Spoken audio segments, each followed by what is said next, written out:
ঢাকার ঠিক পাশেই কেরানীগঞ্জের জিঞ্জিরা। প্রবাদ আছে এখানে মানুষ বাদে সব তৈরি করা যায়, আর সেই কথার সবচেয়ে বড় প্রমাণ এই অ্যালুমিনিয়াম শিল্প এলাকা। কারখানার ভেতরে চলছে প্রচণ্ড ব্যস্ততা।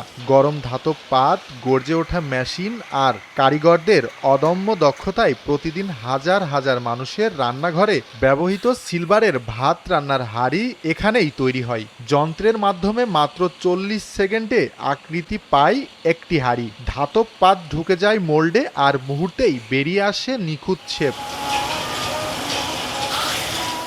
এই শিল্পের শক্তি জিঞ্জিরার কারিগর। একজন কারিগরের দক্ষ নৈপুণ্যের ওপর দাঁড়িয়ে আছে এই পুরো উৎপাদন লাইন।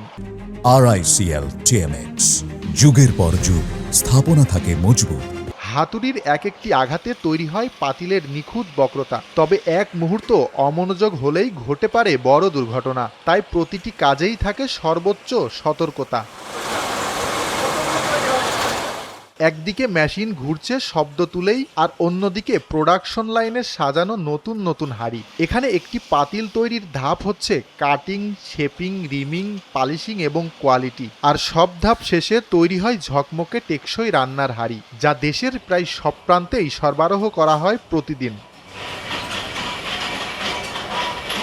একজন কারিগর বলেন এটা মেড ইন জিঞ্জিরা, এখানে সব বানানো যায়। প্রতিদিন সকাল 8টা থেকে সন্ধ্যা পর্যন্ত প্রায় 400 থেকে 500 পিস হাঁড়ি পাতিল তৈরি করে ইনকাম করা যায় 600 থেকে 800 টাকা। 400 পিস 500 পিস করে বানাই, দৈনিক 800 টাকা কাজ হয়। এই সকাল 8টা বাজে লাগি, সন্ধ্যা পর্যন্ত কাজ করি। আরেকজন জানান একটি হাঁড়ি বানাতে 40 সেকেন্ড সময় লাগে। মানুষ বাদে জিঞ্জিরাতে সব বানানো সম্ভব।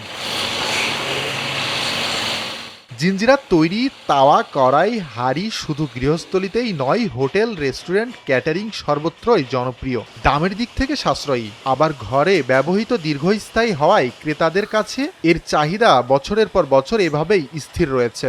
দ্রুত উৎপাদন ক্ষমতা, দক্ষ কারিগর আর নিত্যদিনের ব্যবহারের প্রয়োজনীয়তা সব মিলিয়ে কেরানীগঞ্জের এই শিল্প এখন দেশের অন্যতম গুরুত্বপূর্ণ উৎপাদন হাব। মেড ইন জিঞ্জিরা, যেখানে প্রতিদিন তৈরি হয় লাখো ঘরের রান্নার সঙ্গী, আর বেঁচে থাকে এক পুরনো কারিগরি ঐতিহ্য।